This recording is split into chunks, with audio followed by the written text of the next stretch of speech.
everyone. Good yes. afternoon. It's really wonderful to be here, and thank you to everyone who signed up. Um, I I want to say I recognize some of you, but I can't see you, and the only one I can see is Mark and the other speakers. I'm happy to be a part of this panel discussing this important historical narrative because it truly resonates with my own experiences as an immigrant who moved to the US in 1975 when I was 19. Back then, as a newcomer, I had a very different view of Filipinos in the US.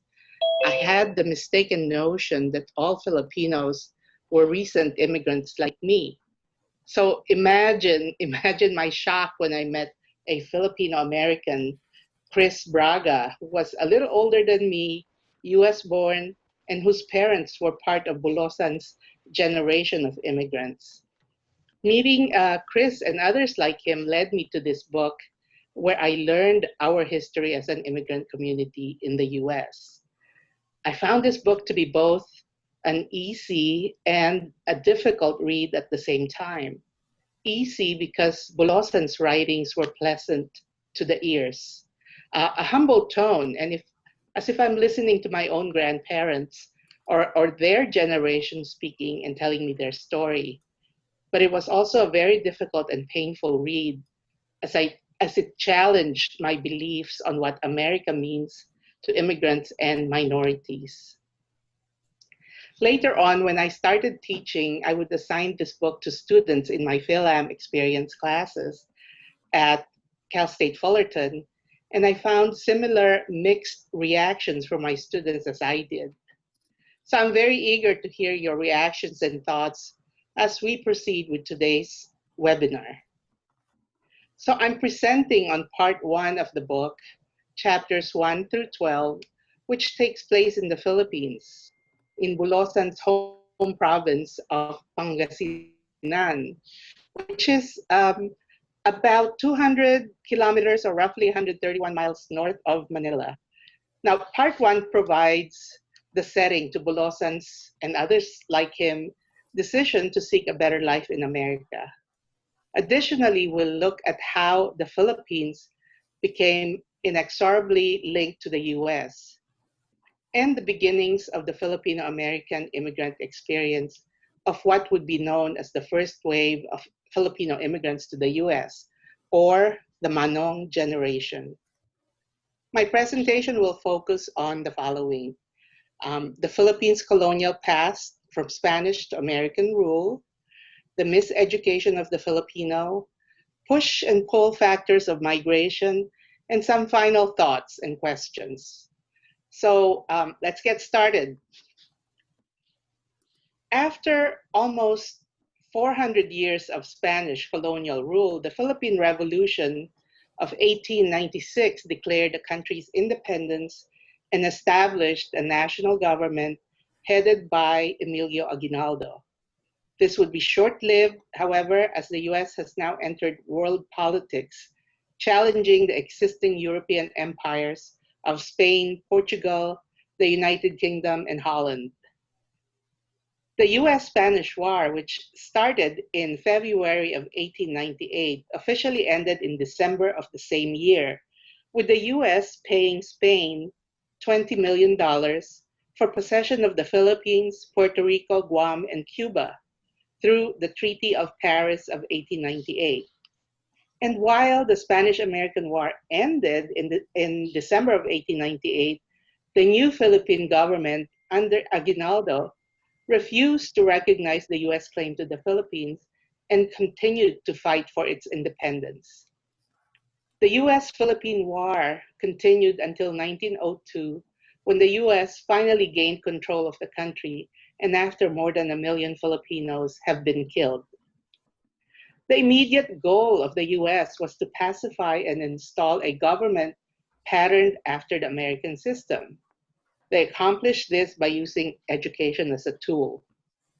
The Americans made education available to all Filipinos, which was not the case when the country was a colony of Spain. Next slide, please. Sorry. The Spanish tools for pacification and control of the country were the sword and the cross. Their priority was to baptize and save the souls of the Indios, the term they used to describe the natives of the islands. Under Spanish rule, educational opportunities were only available for the rich or the elites, or the ilustrado class. The teachers were Spanish priests who taught using the indigenous languages of the particular region or provinces where they were assigned. Next, please. The first American educators arrived from via a ship called the USS Thomas, and these teachers became known collectively as the Thomasites. The Thomasites were sent by the United States government to teach the Filipinos American values and democracy. Next. With the arrival of the Thomasites, the US established a public education system in the Philippines where the masses of Filipino people could receive an education. By the time the US granted independence to the Philippines in 1946, the country had the highest literacy rate in Asia. Next, please. Now, this is a picture of Auntie Helen at Kawili Brown, and many of us from our generation and up to Mark's generation were fortunate enough to get to know Helen Brown. She was the daughter of a Thomasite who married a Filipina, and she became a teacher. In fact, we believe she's probably the first Filipino to graduate from UCLA. And she founded the Filipino American Reading Room and Library. So I just wanted to show that as our Los Angeles link to the Thomasites. Next slide, please. In contrast with the Spanish teachers who taught in the indigenous languages, the Thomasites used the English language as their medium of instruction. The arrival of the Thomasites also made Filipinos to value education. Filipino students who were either given a scholarship or had the means to do so were able to go to America for higher education. They were called pensionados, and they came to the US to study in various colleges and universities in the early 1900s. Many, in fact, were being groomed as future administrators of the country's government and infrastructure. Excuse me.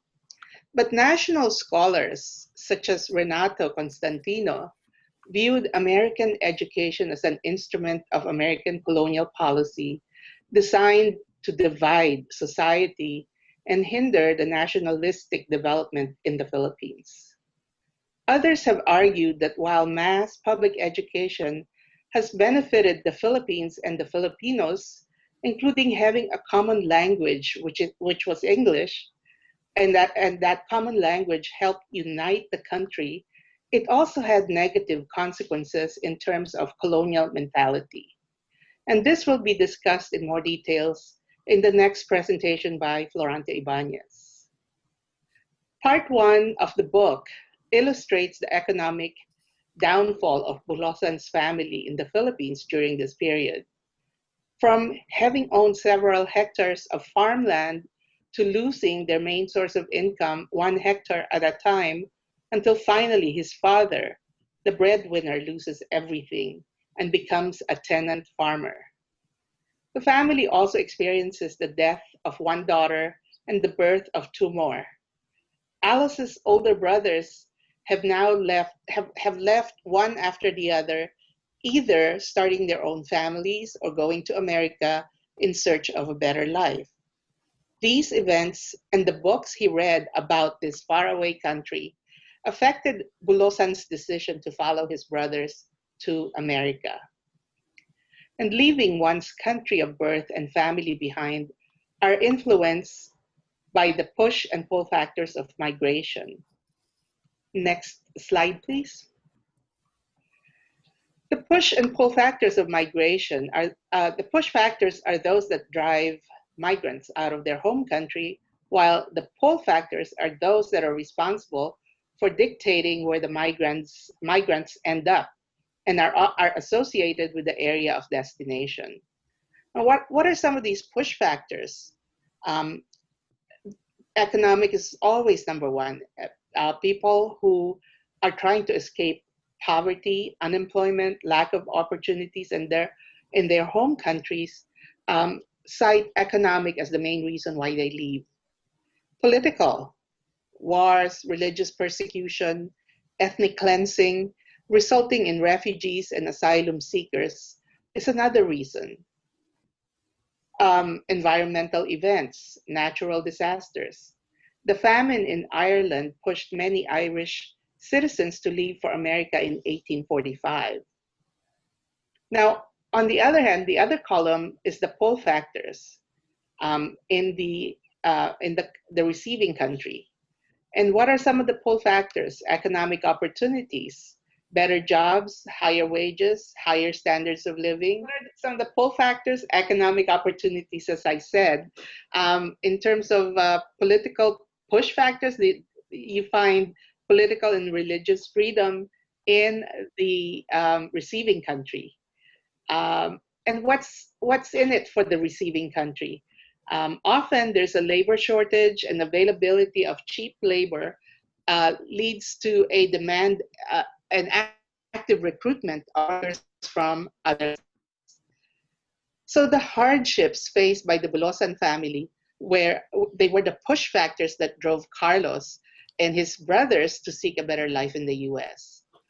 The question, however, that still begs to be answered is, how was it possible for these young Filipino men to just decide they would go to America? Weren't there any immigration laws in place?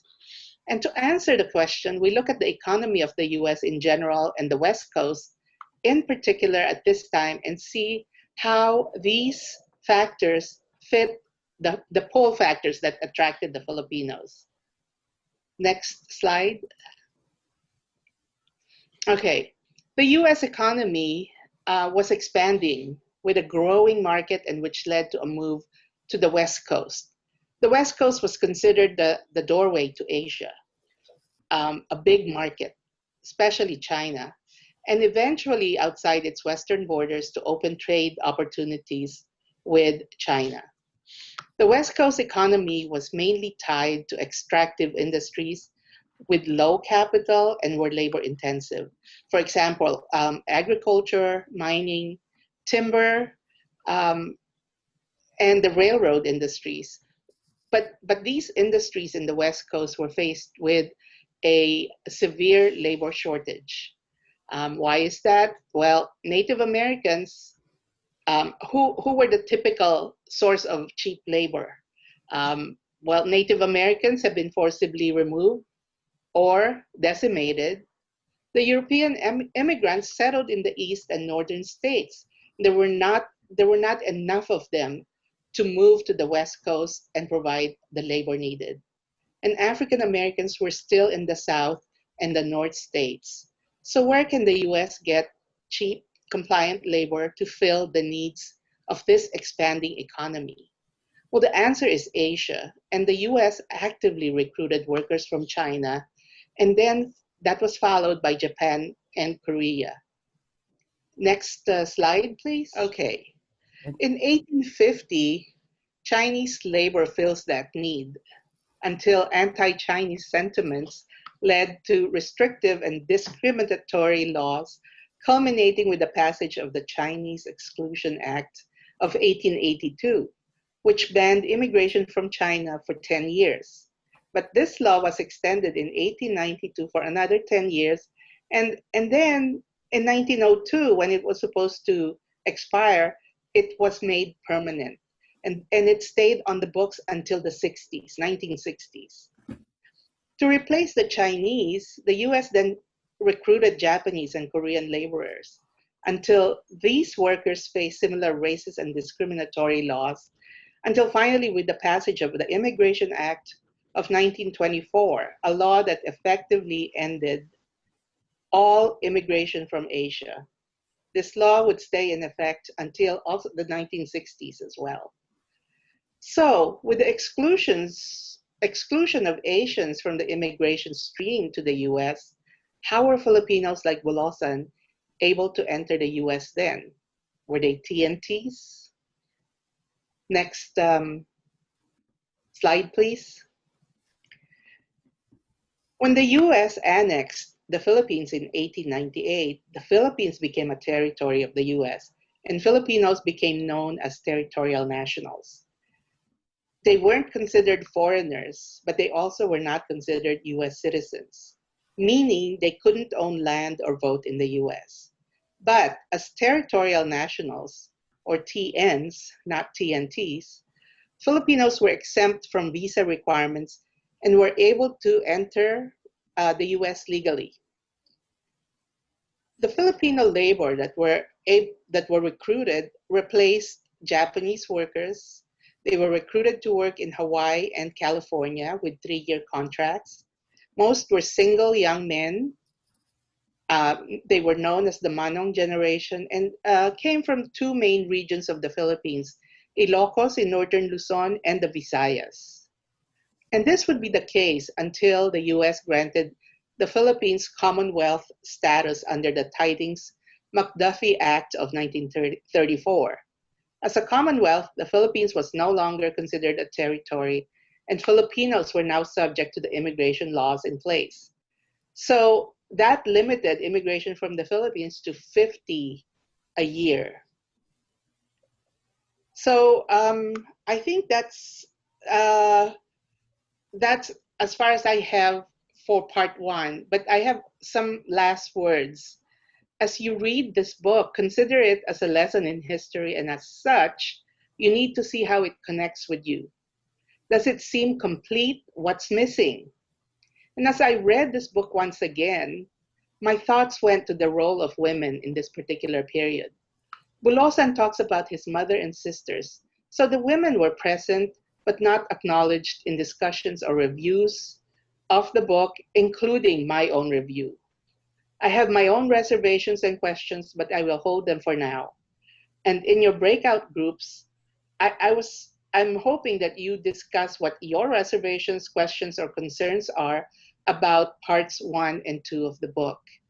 And when you go to your breakout groups, one of the discussion prompts has to do with the push and pull factors of migration. I'm wondering if you've ever asked your parents or grandparents about when and why your family immigrated to the US. And was it mainly push factors or pull factors that made your family decide to migrate? I also was told that many of you are in the field of education, and I was wondering how you are planning on teaching this book for your particular grade or college levels. Is education still a tool of American imperialism, and how does it reinforce colonial mentality, which you'll discuss in the next presentation? Next slide, please. Finally, if you have any questions for me, please write it in the chat. Or if we run out of time, I'll try to reply during the next webinar in August. Thank you.